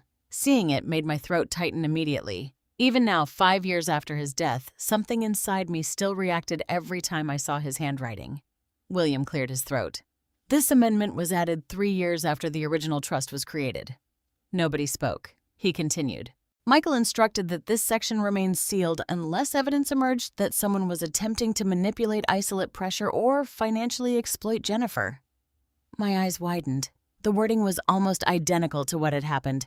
Not similar, not close, almost exact. The room remained completely silent. William continued reading. If such circumstances occur, any future inheritance rights connected to trust assets may be reviewed and adjusted accordingly. A murmur swept across the room. Several family members exchanged surprised looks. Ryan looked as though he had been punched. Ashley immediately spoke. What does that mean? William looked directly at her. It means Michael anticipated the possibility of financial exploitation. The words landed hard. Very hard. Because they came from Michael. Not me. Not William. Michael. The man who had known Ryan his entire life. The man who had spent decades building everything we owned. The man who apparently saw dangers long before I did. Ryan suddenly spoke. His voice sounded strained. Mom. I looked at him. For a moment, neither of us said anything. Then he spoke again. I never wanted this. The statement immediately divided the room. Some relatives looked sympathetic. Others looked skeptical. I simply stared at him. After everything. After the lies, after the deception, after the forged paperwork. What exactly did that sentence mean? Ryan took a step toward me. Ashley handled most of it. There it was. The blame, the distancing, the attempt to separate himself from what happened. Ashley stared at him in disbelief. What? Ryan swallowed. You did. The room exploded. You were involved too, Ashley snapped. Ryan's face reddened. I wasn't the one who stole the ring. No, Ashley laughed bitterly. You just signed the paperwork. The entire room froze again. Because Ashley had accidentally confirmed everything. Every document, every accusation, every piece of evidence. Ryan closed his eyes. And in that moment, everyone knew. There was no misunderstanding, no confusion, no mistake. The truth had arrived. Ashley looked around desperately, as though searching for someone to rescue her. Nobody did, not even her own parents, especially not her parents. Her father sat silently staring at the table. The disappointment in his face was painful to witness. Finally, he spoke. Ashley. His voice was quiet, controlled. Did you forge those signatures? Ashley didn't answer. That was answer enough. Her mother began crying softly. I felt no satisfaction watching it, only sadness. Deep sadness. Because none of this needed to happen. Not a single part of it. Ryan turned toward me again. This time his eyes were filled with tears. Real tears. Not performance, not manipulation. Genuine shame. Mom. I looked at him. I made mistakes. The words felt painfully small. Mistakes. People forget birthdays by mistake. People miss appointments by mistake. What happened here wasn't a mistake. It was a series of choices. A long series of choices. I stood slowly. For the first time all evening, every eye in the room followed me. I looked at my son. Really looked at him. The man standing before me was 47 years old. Yet all I could see were memories. His first bicycle. His first baseball game. His high school graduation. The day Michael taught him how to drive. The night he called to say he was engaged. Thousands of memories. A lifetime of love. And somehow, despite everything, that love still existed. That's the curse of being a mother. Even when your heart breaks, part of it keeps loving anyway. Why? The word came out barely above a whisper. Ryan lowered his eyes. I repeated it. Why? The room remained silent. Nobody interrupted. Nobody moved. Finally, Ryan spoke. At first, his voice was so quiet I could barely hear him. We were in debt. I felt my stomach tighten. What kind of debt? He hesitated, then answered. Credit cards. A second mortgage. Business losses. The numbers that followed stunned everyone, far more than I expected, over $200,000.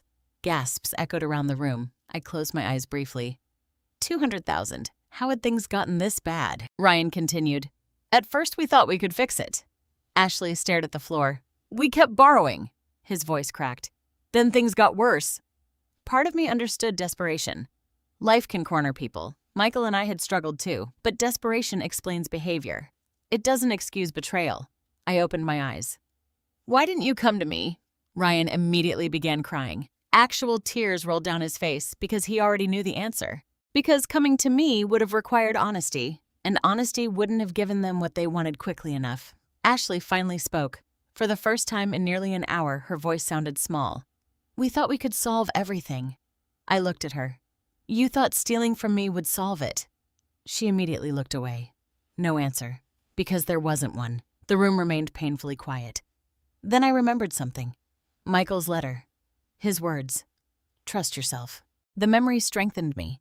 I took a deep breath, then another, and finally spoke. "Ryan." He looked up. "I love you." Fresh tears filled his eyes. But love doesn't erase consequences. The words hurt me almost as much as they hurt him, because every mother wants to protect her child, even when that child is no longer a child, even when that child has caused the pain. Ryan began sobbing openly. "I know." And for the first time that evening, I believed him. Not because he was innocent, because he finally understood what he had done. The room stayed quiet for several moments. Then William gently closed the folder. The evidence had been presented. The truth had been exposed. There was nothing left to argue, nothing left to deny. Only consequences remained. What none of us knew yet was how those consequences would unfold, because before the night ended, Ashley would make a decision that would permanently change her marriage, and I would be forced to make the hardest decision of my entire life regarding my son. The atmosphere in the dining room had completely changed. Just 2 hours earlier, Ashley and Ryan had stood before the family as confident decision-makers. Now they sat in silence while the consequences of their actions settled around them like a storm cloud. No one was eating anymore. The coffee had gone cold. The dessert plates sat untouched. Even the children who had been playing in another room seemed to sense that something serious had happened. For several long minutes, nobody spoke. Then Ashley suddenly stood. The movement startled everyone. Her chair scraped loudly against the hardwood floor. She looked around the room. At her parents, at Ryan, at me, at William. The panic in her eyes was obvious. For the first time since I had known her, she no longer appeared confident. She looked cornered, and desperate people often make desperate choices. "This is ridiculous." Her voice was sharp, defensive. No one responded. Ashley laughed nervously. "You all act like I'm some kind of criminal." The silence continued. Her father slowly raised his head. "Ashley." Just hearing his voice seemed to affect her. He had always adored her, supported her, defended her. But tonight something was different. The disappointment in his eyes was unmistakable. "You forged documents." Ashley looked away. "You sold Jennifer's wedding ring." Still no answer. "You lied." Tears appeared in her eyes. But they weren't the tears of someone accepting responsibility. They were the tears of someone losing control of a situation. Suddenly she pointed toward Ryan. "He knew about everything." The room froze. Ryan stared at her. Ashley continued. "He approved it." Ryan's face hardened. "Ashley." "No." She shook her head aggressively. "I'm not taking all of this myself." Her voice began rising. "You wanted the money too." The argument exploded. Months of hidden resentment suddenly poured into the open. "You said we needed options. You said we were drowning. You signed the paperwork. You stole the ring." Back and forth, back and forth. Every accusation revealed more. Every sentence exposed another layer. I sat quietly watching it happen. Not because I enjoyed it, because I finally understood something. Neither of them had expected consequences. For months they had operated under the assumption that their story would succeed, that I would eventually surrender, that everyone would believe their version of events. Now reality had arrived, and neither knew how to handle it. Finally, Ashley grabbed her purse. Her hands were shaking. "I'm leaving." No one stopped her. Not Ryan, not her parents. No one.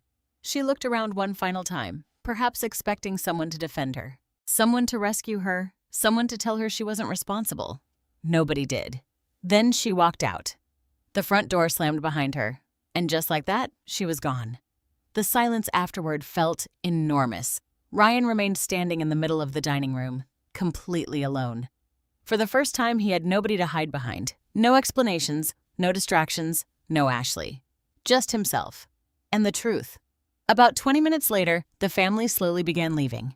Most offered me hugs. A few apologized for believing the narrative Ashley had created. Others simply looked embarrassed. I didn't blame them.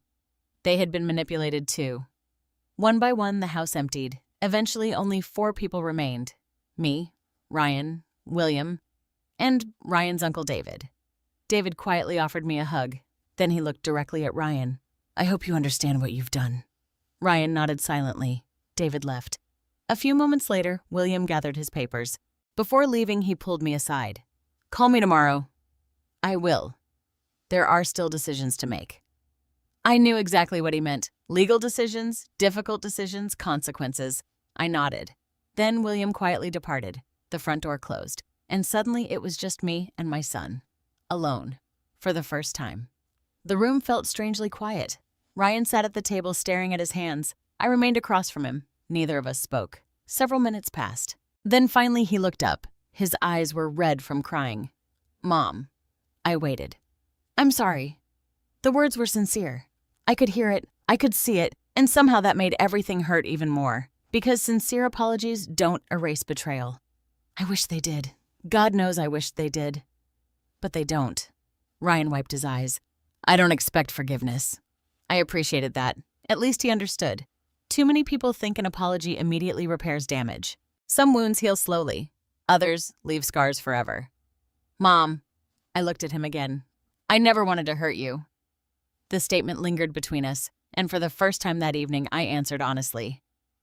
"Then why did you—" His face collapsed. No excuses, no explanations, no blame, just pain. Because deep down he knew the truth. There was no good answer. None. Eventually I stood, walked toward the window, looked out into the darkness. The neighborhood lights glowed softly beyond the glass. For several moments I thought about Michael. What would he say? What would he do? Then I realized something. Michael had already answered that question. The trust, the protections, the safeguards. He had chosen accountability, not cruelty, not revenge. Accountability. I turned back toward Ryan. "My house is no longer your house." The words felt heavy. Ryan lowered his head. "I understand." "You need to move out." A fresh wave of emotion crossed his face, but he nodded. Again, no argument, no protest, just acceptance. Because he knew I was right. I continued, "You need to deal with the consequences of your choices." "I will." "You need to rebuild your life honestly." His voice cracked. "I know." For a moment, neither of us spoke. Then he surprised me. He stood, walked across the room, and knelt beside my chair, just like he used to do when he was little. The sight nearly broke me. He looked up, tears running down his face. "I don't deserve another chance." The words shattered something inside me. Because despite everything, he was still my son, my only child. My heart ached so intensely I could barely breathe. I placed my hand on his shoulder, not because everything was forgiven, not because everything was fixed, because compassion and boundaries can exist together. "I love you." Ryan closed his eyes. Fresh tears appeared. "But things cannot stay the way they were." He nodded. "I know." For a long moment, neither of us moved. Then he stood, picked up his jacket, and walked toward the door. Before leaving, he turned back one final time. "I'll spend the rest of my life regretting this." I believed him. Every word. The door closed quietly behind him, and suddenly I was alone, completely alone. For a few minutes I simply stood there, listening to the silence, feeling the weight of everything that had happened. Then I looked down at my wedding ring, the ring Michael had protected, the ring that had exposed the truth, the ring that had ultimately saved me. For the first time in months, I felt something unexpected. Peace. Not complete peace, not yet, but the beginning of it. The truth was finally out. The lies were finished. The manipulation had ended. And now, for the first time, healing could begin. What I didn't realize then was that the next chapter of my life would be far brighter than anything I imagined. And that 1 year later, a letter from Ryan would force me to answer the hardest question of all. Could a mother truly forgive? The morning after the family dinner, I woke up feeling exhausted. Not physically, emotionally. The kind of exhaustion that settles deep into your bones after months of stress finally come to an end.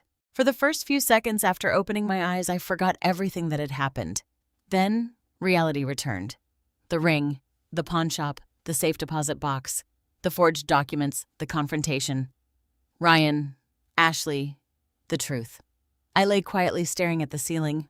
Oddly enough, I didn't feel anger. Not anymore. The anger had burned itself out. What remained was sadness and relief. A strange combination, but a very real one. Because although I had lost the family I thought I had also escaped a future that could have been devastating. If Frank had not recognized my wedding ring, if Michael had not hidden that code, if the trust had not existed, my life could have turned out very differently. The realization sent a chill through me. For several minutes, I sat at the edge of the bed holding the ring between my fingers. The morning sunlight reflected softly off the gold band. Michael's ring. My ring. Our ring. The symbol that had somehow become my lifeline. "I miss you," I whispered. The words still came naturally. 5 years after his death, I still talk to him sometimes. Perhaps widows never completely stop. Maybe love simply changes shape. A few days later, I met William Carter again. We spent most of the afternoon discussing legal matters.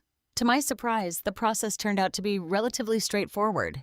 The trust protections were strong. The forged paperwork was invalid. The property remained secure. Most importantly, I had complete control over my future, exactly as Michael intended. At one point, William closed a folder and smiled. "You know something." "What?" "Michael would be very proud of you." The words caught me off guard. I felt tears immediately threatening to appear. "I don't know about that." William laughed softly. "Jennifer, most people would have collapsed under this." I thought about that. Maybe he was right. A year earlier, I probably would have. But somewhere along the way, I had discovered something important. Strength doesn't always arrive dramatically. Sometimes it arrives quietly. One difficult day at a time, one painful decision at a time, one honest step at a time. By the end of the month, Ryan had moved into a small apartment across town. The divorce proceedings between him and Ashley began shortly afterward. I learned most of it through other people. Ryan rarely discussed Ashley anymore, and honestly, neither did I. Some chapters are better left closed. Ashley attempted to contact me twice. The first message was defensive. The second was apologetic. I responded to neither. Not because I hated her, because I had finally learned something about boundaries. Forgiveness and access are not the same thing. You can wish someone well without inviting them back into your life. That lesson took me 67 years to learn. The months that followed were surprisingly peaceful. For the first time in a long while, my life belonged entirely to me again. I returned to church regularly. I joined a gardening club. I spent afternoons reading on the back porch. I reconnected with old friends. Several admitted they had been worried about me but didn't know how to help. Others confessed they had believed some of Ashley's stories. I didn't hold it against them. Manipulation works precisely because it sounds believable. The important thing was that the truth had finally emerged. And with truth came freedom. One Saturday afternoon, I found myself standing in my garden holding a packet of flower seeds. A memory suddenly surfaced. Years earlier, Michael had once told me something while we planted roses together. "You know what flowers do after a storm?" I smiled at the memory. I remembered rolling my eyes. "They grow." "No." He laughed. "They keep growing." At the time, it sounded like one of his many attempts at sounding wise. Now I finally understood. Life doesn't stop after heartbreak. It doesn't stop after betrayal. It doesn't stop after loss. It continues. And if we're fortunate, we continue with it. Around that same time, Frank Sullivan called, not because of another crisis, just to check on me. Over the months that followed, those calls became occasional lunches, then occasional coffee meetings, then a comfortable friendship. Nothing dramatic, nothing rushed. Just two people who understood grief, two people who understood loyalty, two people who understood second chances. One afternoon, he handed me a small box. "What is this?" "Open it." Inside was my wedding ring. I looked up confused. "I already have my ring." Frank smiled. "Look closer." I did. The hidden compartment had been professionally restored. The nearly invisible seam was once again impossible to detect. The ring looked exactly as it had before, maybe even better. Tears immediately filled my eyes. "It's perfect." I thought Michael would appreciate that. I laughed through the tears. Yes, he would. That night, I sat on my porch watching the sunset. The ring rested comfortably on my finger. For the first time in years, my heart felt lighter. Not because everything had turned out perfectly. It hadn't. My son had betrayed me. My family had fractured. Trust had been broken. Those realities would never disappear. But healing isn't about pretending painful things never happened. Healing is learning how to live well despite them. As the sun disappeared beyond the horizon, I heard my phone buzz. A new message. "Ryan." For a moment, I simply stared at the screen. The message contained only a few words. "Mom, I wrote you a letter. Not because I expect anything, because you deserve the truth." My chest tightened. A letter. Not a text, not a phone call. A letter. I thought about opening the message immediately. Instead, I placed the phone beside me. The letter could wait. For the first time in a very long time, I wasn't rushing to fix someone else's mistakes. I was protecting my peace. And oddly enough, that felt wonderful. The sky slowly darkened. The evening breeze moved gently through the trees. I sat quietly listening to the sounds of the neighborhood Michael and I had loved for decades. For the first time since his death, I truly felt safe again. What I didn't know then was that nearly a year later, I would finally open Ryan's letter, and the words inside would challenge everything I thought I knew about forgiveness. A year passed before I opened Ryan's letter.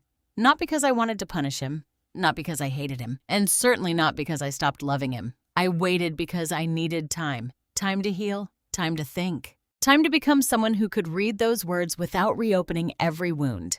People often talk about forgiveness as though it happens in a single moment, as though one conversation magically repairs years of damage. Life doesn't work that way. At least mine didn't. Some hurts need distance. Some betrayals need reflection. Some relationships need to be rebuilt slowly, one honest step at a time. And that's exactly what happened during that year. Ryan kept his promise. He moved out, found steady work, attended financial counseling, stopped blaming other people, stopped making excuses. Most importantly, he accepted responsibility. Not once did he ask me for money. Not once did he ask to move back into my house. Not once did he pressure me for forgiveness. Instead, he respected the boundaries I established. That mattered more than he probably realized. Because genuine remorse isn't measured by tears. It's measured by behavior. And over time, Ryan's behavior began telling a different story than the one I had seen during those terrible months. A story of accountability, a story of humility, a story of growth.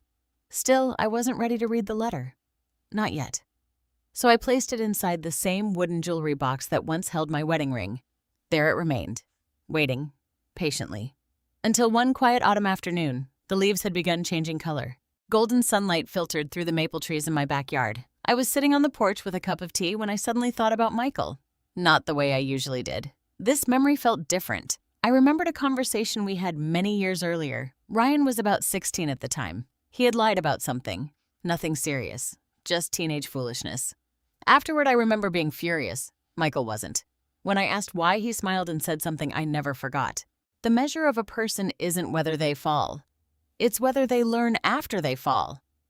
At the time, I thought he was being too soft. Now, decades later, those words returned to me. And for the first time, I felt ready.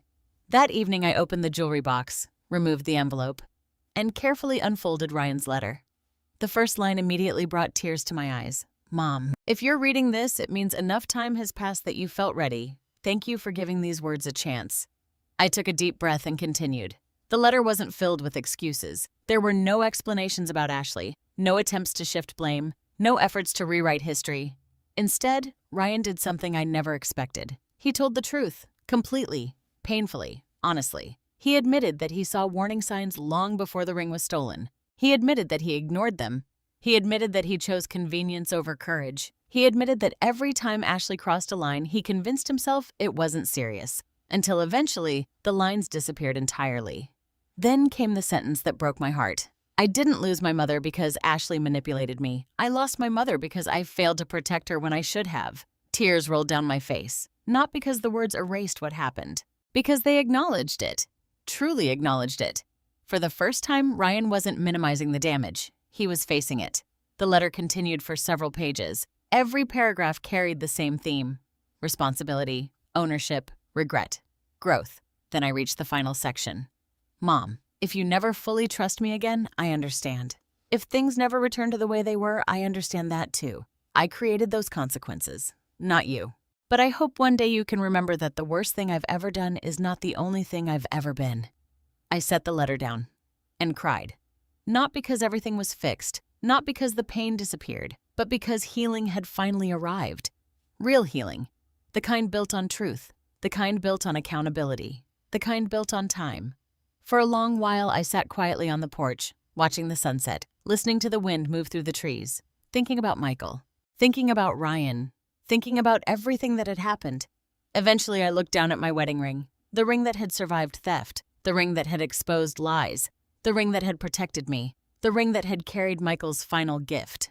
I smiled softly, because I finally understood something. The ring was never really about gold, or diamonds, or even marriage. It represented something much deeper: protection, trust, wisdom, love that continued working long after someone was gone. Michael had protected me from the future, not through control, not through fear, but through preparation, through love. And because of that love, I still had my home, my independence, my dignity, my life. Several weeks later, I invited Ryan to lunch. Just lunch. Nothing dramatic, nothing symbolic, just two people sharing a meal. The conversation wasn't perfect. There were awkward moments, painful memories, long silences. But there was honesty, and that was enough. When we said goodbye, I hugged him. Not because everything had been forgotten, because some things never should be forgotten. I hugged him because forgiveness isn't amnesia. Forgiveness is choosing not to carry the weight forever. As I drove home that afternoon, I felt lighter, stronger, freer. The road ahead wasn't perfect. Families rarely are. But it was real. And sometimes real is better than perfect. That evening, I sat once again on the back porch Michael loved so much. The sunset painted the sky in shades of orange and gold. Birds moved between the trees. The neighborhood was peaceful. For the first time in many years, I felt completely at home. Not because my life was free from pain, because I had survived it. And as I touched the wedding ring resting on my finger, I whispered the same words Michael spoke to me on the final day of his life. I love you. Then I smiled and looked toward tomorrow with hope. Life has a way of testing us through the people we love most. Sometimes the deepest wounds don't come from strangers. They come from family, from people we trusted with our hearts, our memories, and our futures. What happened to me taught me something I never expected to learn at 67 years old. Love and wisdom must walk together. Being kind does not mean ignoring warning signs. Being generous does not mean surrendering your independence. And forgiving someone does not mean allowing them to repeat the same harm. For a long time, I believed protecting my family meant saying yes to everything. It meant trusting without limits and giving without boundaries. I was wrong. Healthy love requires boundaries. Healthy love requires honesty. And sometimes the most loving thing we can do is hold people accountable for their actions. Michael understood that long before I did. The protections he put in place were not signs of distrust. They were signs of love. He knew that people are imperfect. He knew that good people sometimes make terrible decisions. Most importantly, he knew that preserving someone's dignity is one of the greatest gifts we can give them. If there's one lesson I hope you take from my story, it's this. Never underestimate your own instincts. If something feels wrong, pay attention. If someone constantly makes you doubt yourself, ask why. If someone truly loves you, they will help you feel stronger, not smaller. And no matter your age, your voice matters. Your choices matter. Your independence matters. Most of all, your life belongs to you. Thank you for spending this time with me and walking through this journey from heartbreak to healing. Now I'd love to hear from you. What would you have done if you discovered a family member had betrayed your trust the way Ryan and Ashley betrayed mine? Do you believe forgiveness should always be given, or do some actions permanently change a relationship? Share your thoughts in the comments below. I read every comment, and your experiences may help someone else who is facing a difficult situation right now. And if this story touched your heart, don't forget to like and subscribe for more emotional stories about family resilience, second chances, and the strength it takes to start over.